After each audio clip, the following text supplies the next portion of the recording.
Hi, everyone. My name is Justine Morency, and I'm going to be your moderator for today. I'm a sales and marketing assistant, and today during our webinar, we're going to have two speakers, Colin Bell, who's a Chief Commercial Officer, and Manny Sahota, the Product Manager. First off, I'm going to start a bit by introducing who is RecycleSmart. RecycleSmart was founded in 2008. It is Canada's largest waste and recycling management provider. It has over 5,000 sites under management and is active from one coast to the other. It has over 3,000 IoT devices and it is privately held, so it isn't affiliated with any waste haulers.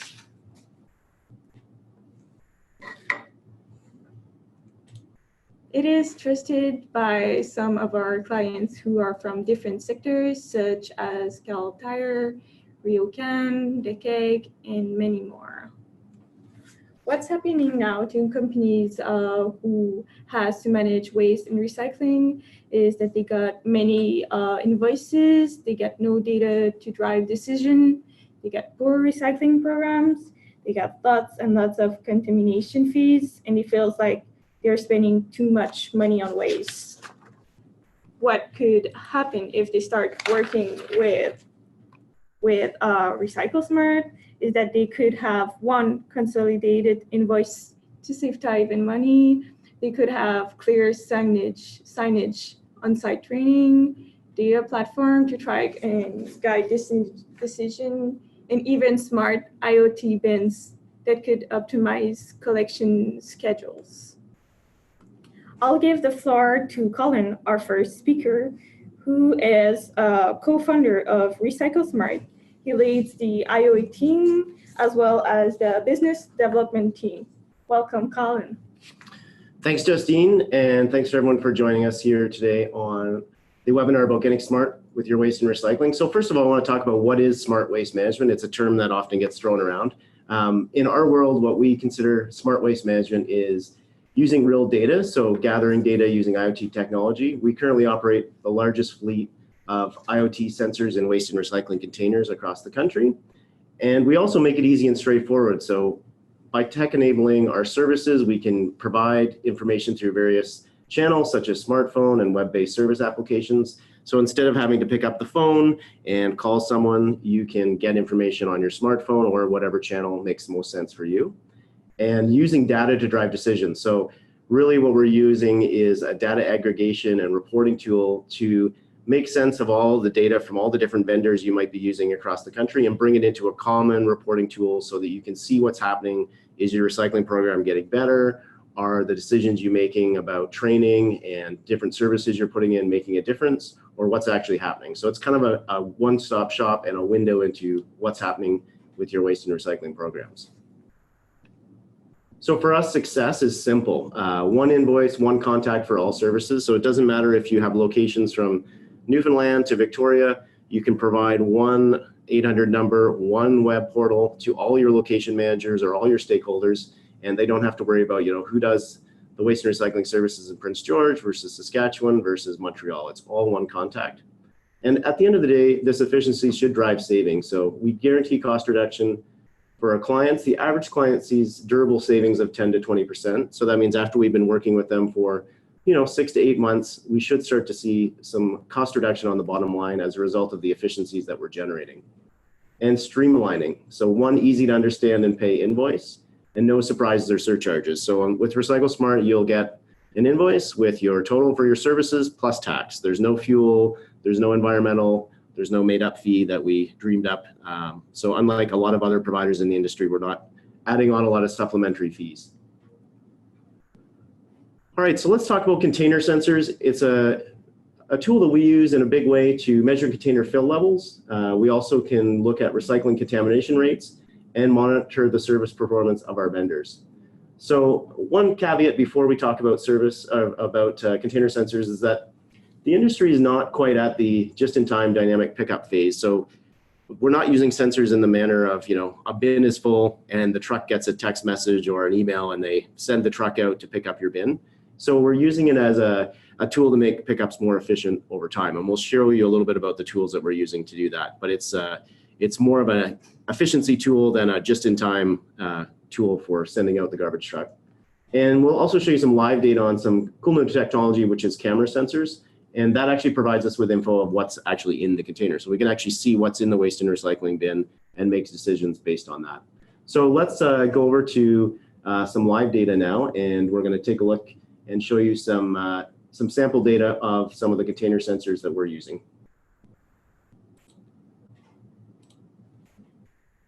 All right, so this is a sample of some live data here coming out of a bin. And what we can see here is that this is a recycling bin with some cardboard boxes in it, which is good. That's what we want to see. And as we click through the historical images on this, we can see that at a certain point in time, someone decided to throw a black plastic bag into this recycling bin. So this would be defined as contamination. And we would use this data to go out and train the location and make sure that they know that this is a recycling bin and not a garbage bin. The next image we can see here is that the bin has been emptied. So this gives us verifiable proof that the service was provided by the service provider as per the schedule. And then as we click forward, we can see now that the bin is starting to fill up again with some more items. So you'll see a cycle here as the bin fills up, and then we see, again, some more contamination in this recycling bin. So it's a combination of fill level and also the visual information about what's in the bin. And you can see that we're monitoring thousands of these across the country, and they are reporting in data giving us information on fill levels and content at thousands of containers across the country every day. We can also see some interesting insights. Again, we're trying to drive efficiency. So if we look here, we can see that 7,680 of our collections occurred at 90%, 4,915 occurred at 80%, which is what we want to see. We want to see most of our collections occurring in this above the 70% range. Now we're always onboarding new customers, so we do have some customers that have not been fully optimized yet, but our goal is to push all of our customers up into that 70% plus for pickup efficiency. So that reduces costs, it reduces carbon emissions. Garbage trucks are not very fuel efficient, so there's really no point in driving a garbage truck around and picking up half-empty bins when they're getting 3 miles to the gallon. So cost, efficiency, and also the carbon reduction of being more efficient. So what do we do with all that data? We've got all kinds of great data coming in, and what we're doing with that data is actually doing some analysis on the back end of our system, and we are looking at a particular bin here. It's a 2-yard waste bin, and we can see that the schedule on this one is Monday, Wednesday, Friday. And what we're doing here is we're tracking vendor performance. So to see, is the vendor actually showing up on the scheduled days to pick up the bin? We can see on Monday, 51 collections, and sometimes they show up on Tuesday. So likely the truck breaks down or they get behind. So in this period here, we see that they got behind 4 times and had to show up on the Tuesday instead of the Monday. And then we see the Wednesday collections, which is good. And we see that there's some Thursday collections as well. So that means 7 of those are what we consider off schedule. If we go over to average fill level summary, now we're tracking the fill level per day. So we can actually see, which days is this facility producing a lot of garbage or recycling. And so we can see the average fill level by day. And we can see here that, this facility here is pretty even. Maybe, Wednesday is a little bit less busy. Thursday seems to be quite busy. So maybe there's something operationally that this site does. They, maybe they empty their public area bins on Thursdays or something like that that's generating more material. And we can go over and see day by day. We can see here that Saturday is pretty quiet at this site. It's only producing 28% on average fill level on the Saturday. So again, monitoring vendor performance at this particular site, 92.29% of the collections actually get done on the day that they're scheduled. And sometimes collections get missed. And then we have unexpected collections, would be those collections that occur on a day where a collection is not scheduled. So a Tuesday collection when there's not supposed to be a truck there, that would be considered unexpected. The other thing we're tracking is that trending fill level. So again, we're trying to get this bin up to that 65, 70% fill level, and we can see that this bin is trending in the right direction. If we look back over the historical months, we can see that this bin is through the service changes that we're making, gradually starting to get more and more efficient. So that's what we're looking for, is to drive that efficiency and make sure that the vendors are showing up on the right day to pick up the bin. All right, so we're going to jump back now into some other technology that we're using to make things more efficient as well.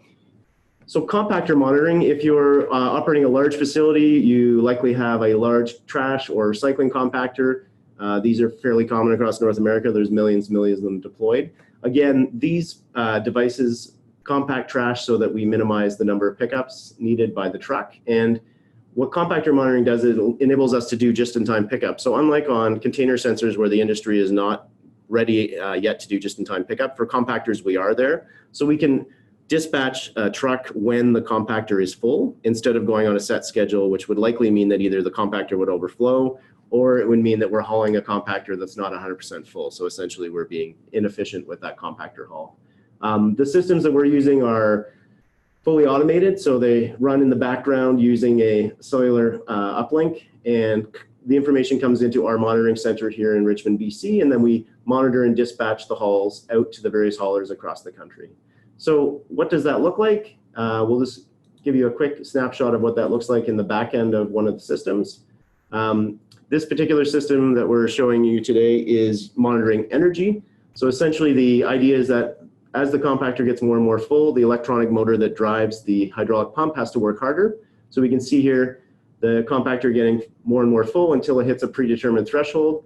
The automatic haul dispatch goes out, and then the red line is when the truck shows up and empties the compactor. And then we can see it going through this cycle, filling up again and getting emptied, filling up again and getting emptied.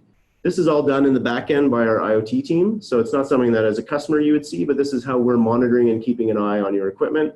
We can also see if the equipment is jammed or if it goes offline, the power goes out, or something breaks down. So monitoring both the equipment health as well as the fill levels. All right, so next thing we'd like to talk about is connected service button. So this is very much like the Staples Easy button, if you've seen those, but it actually does do something instead of just saying a fun saying. So if you have a repetitive service request, let's say you have a bin and when it gets filled up with pallets or some other material, you have to call and get it collected. It's a very easy repetitive service request. So instead of having to email or call someone all the time with the same request, we can pre-program the service button.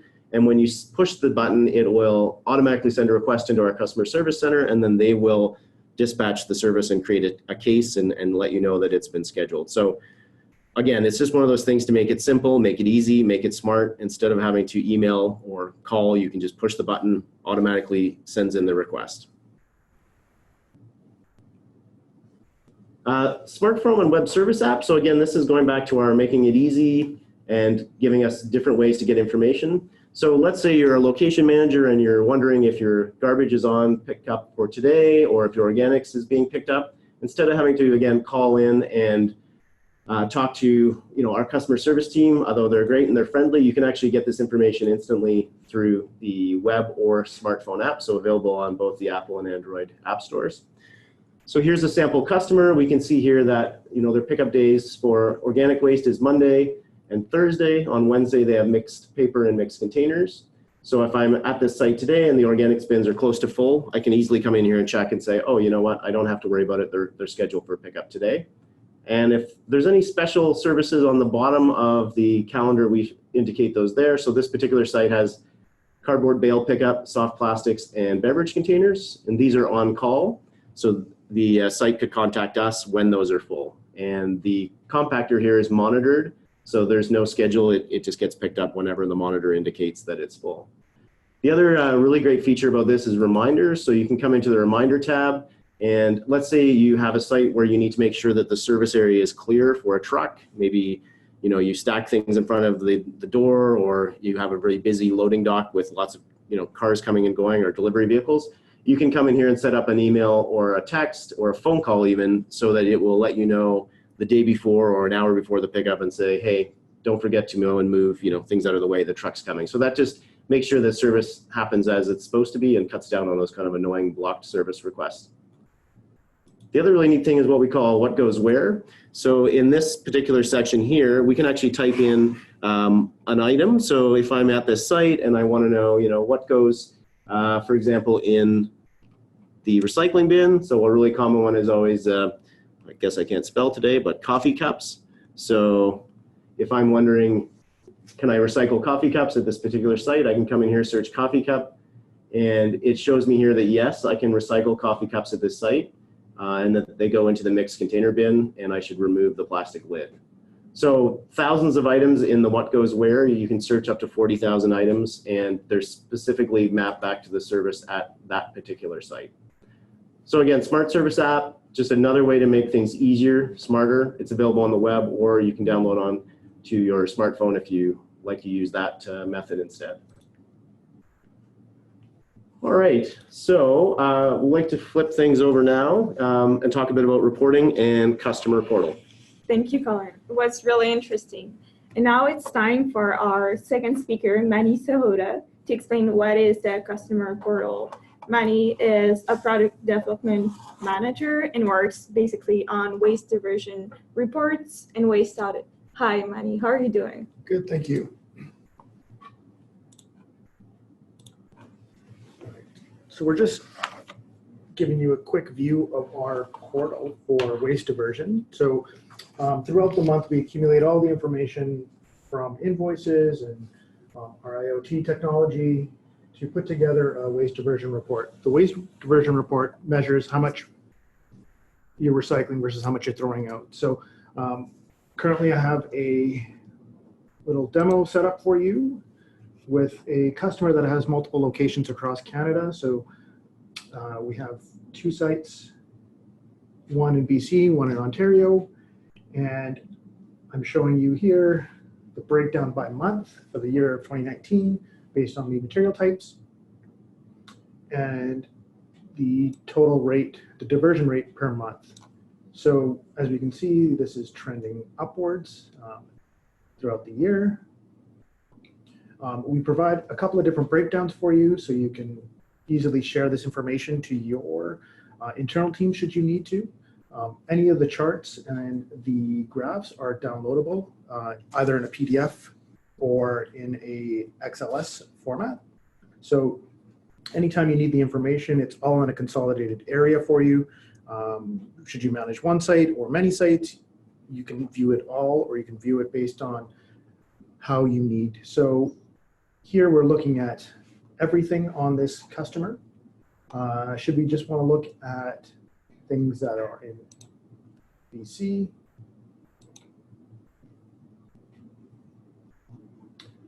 We'll see we have different results.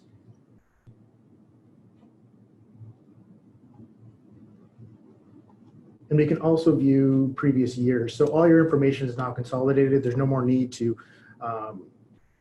search on your end to find old emailed versions of diversion reports.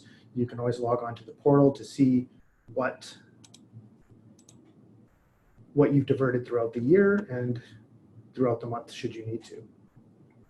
Another feature we have on the portal is we post all of the sales invoices that are sent out to our customers. Each month we'll post the information, and so it's always accessible here as well as being emailed out to your AP teams. Should you need to find a specific record, we can provide that for you here. So as an example, we have January 2020's invoices posted for our demo customer. They have 2 invoices. We have the invoice number. Once you click on the little I or download, it'll pop you into another window where you can see the Recycle Smart invoice.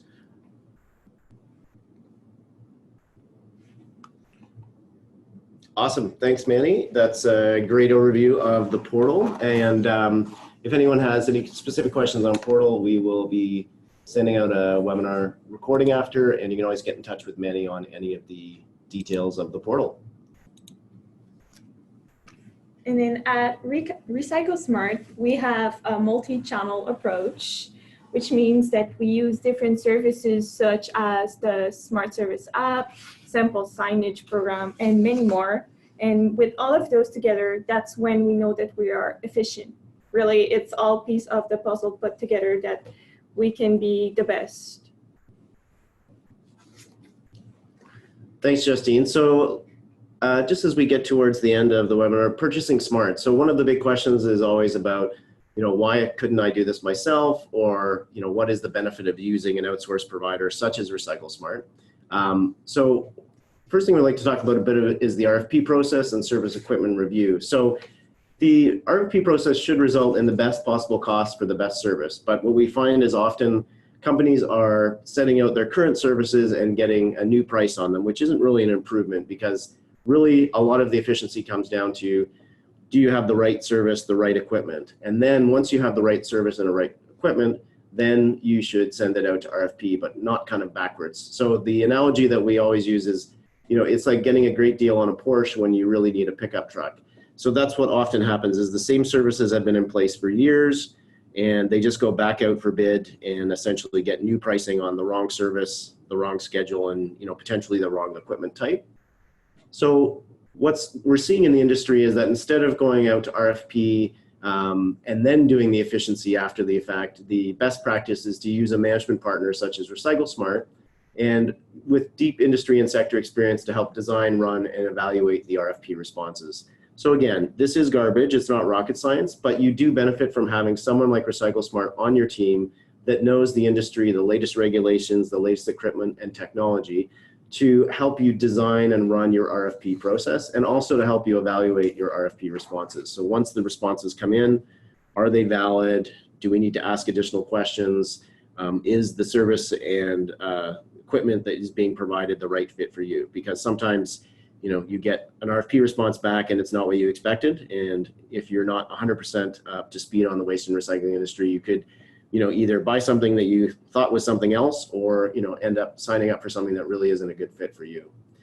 And the IoT technology that we're using, the remote container sensors, the idea there is really to make sure that your services are optimized. They're being provided as per your contract. So, are you being serviced as per what you sent out to bid in your RFP? If your pickup's on Monday, is the hauler actually showing up on a Monday, or are they coming on a Tuesday? And track that vendor performance to RFP requirements. So again, giving you that information on, is the service that you actually signed up for being provided? And right now that's often something that's really hard for people to track, other than anecdotally if they hear locations complaining about missed collections or poor service, things like that. So what we're really saying is, instead of going out to RFP as the first step is to, engage with someone like RecycleSmart, install the technology, and then go out to RFP once you've gathered the data and what you really need and the type of equipment and service that is the best fit for your operation. So a little bit of a flip versus going out for RFP and then optimizing, which is what we've often seen in the past. So in terms of smart waste and the process, like we mentioned at the beginning, Justine said, before RecycleSmart, multiple invoices and vendors to process each month, and billing errors and service issues are handled internally, meaning, invoices coming in that are incorrect are handled by your accounting team. Service issues such as missed collections, damage, equipment needing repair would be handled by your own operations team. Day one with RecycleSmart, so the first thing we do is consolidate all that invoicing together, and we have the issues that occur every day handled by RecycleSmart customer service. So instead of your team having to deal with, mundane things like the wheel fell off my recycling bin, my lock doesn't work, I didn't get my pickup yesterday, can you find out if they're coming today? That all gets outsourced to RecycleSmart, so that you can focus on things that are more high value for your organization than the fact that the cardboard didn't get picked up in Windsor, Ontario.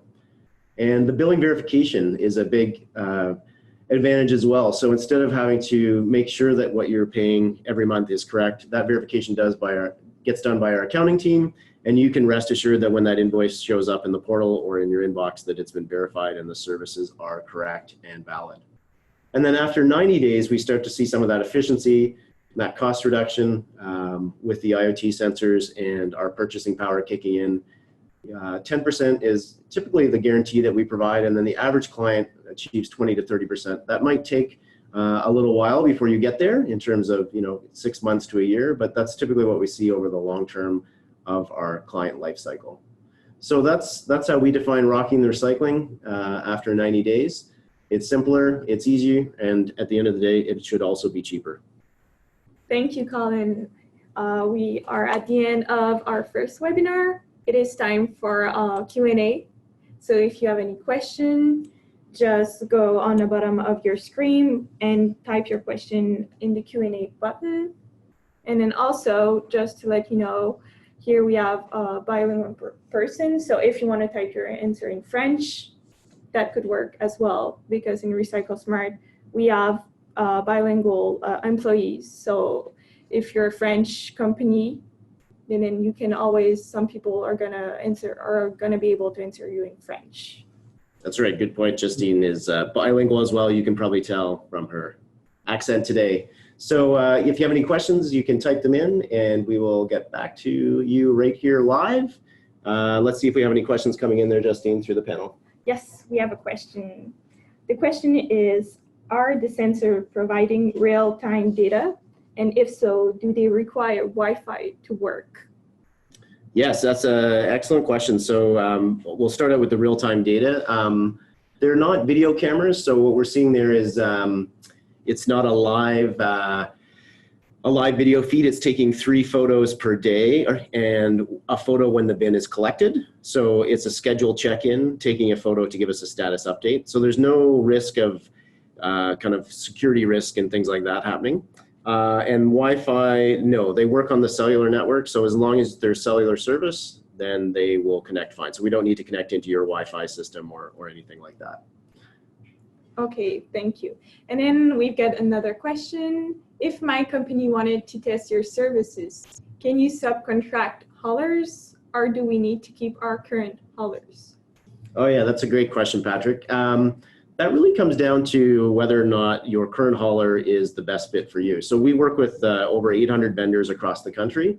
And if your current hauler is doing a good job and we feel is the best fit for you, and also you like them, then we often do keep them, and we just use our purchasing power and basically get you a better deal because we're able to buy in bulk. But if you don't want to use your current hauler, then we can definitely find you a new one. So that's really ultimately one of the beauties of working with someone like Recycle Smart, is that you get choice. You might be using several haulers to provide the service, but you can really use whoever you want. But we do work with everyone. Almost every hauler in the country we have business with.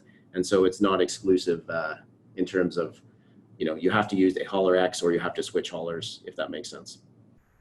Thank you. And then we have another question. What is happening in the market with recycling? I hear lots of stories that recycling is broken. Yeah, you may have seen a lot of media coverage in the last year or two about how the recycling market in North America has changed quite a bit. And a lot of that has to do with international trade and what's happening with the markets, especially in Asia.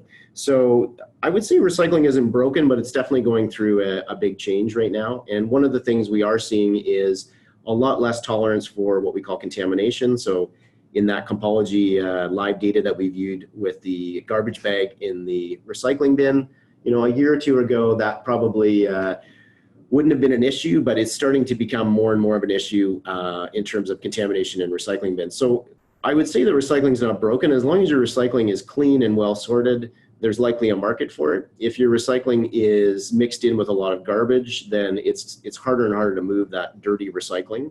And again, that's what we're trying to do with the contamination monitoring, is to make sure that the streams that you're generating can be recycled because they're not completely contaminated with garbage.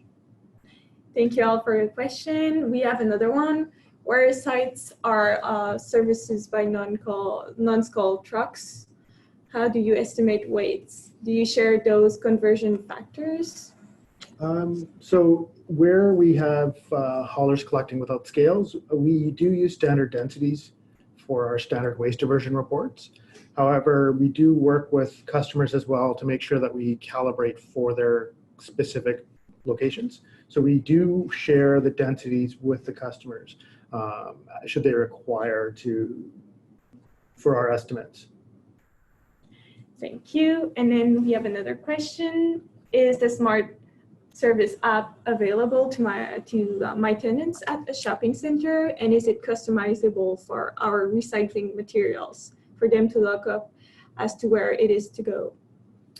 Yeah, great question, Ron. So yes, tenants, it's available to tenants, to building operators, even to management. So it's open to whoever needs to use it, and customizable. Yes. So the demo we showed was for a particular site, but if your site, for example, had a specific recycling setup, then we would customize it for your particular site. So for example, maybe the cardboard baler is behind the Pizza Hut, so we could, customize it down to that level. So when someone searches cardboard, it would say, take the cardboard to the cardboard baler behind the Pizza Hut. So yes, definitely customizable, and it definitely can be tailored to, the specifics of your site or sites, if that makes sense. Thank you. Is there any other question that we can answer? I think that's good. We will be sending out the webinar after, and if you have any other questions, you can feel free to get in touch with Justine or myself. We hope you enjoyed a little window into smart waste management and the exciting things that Recycle Smart is doing in this space. All right, guys, thanks for joining our first webinar, and we look forward to chatting with you in the future.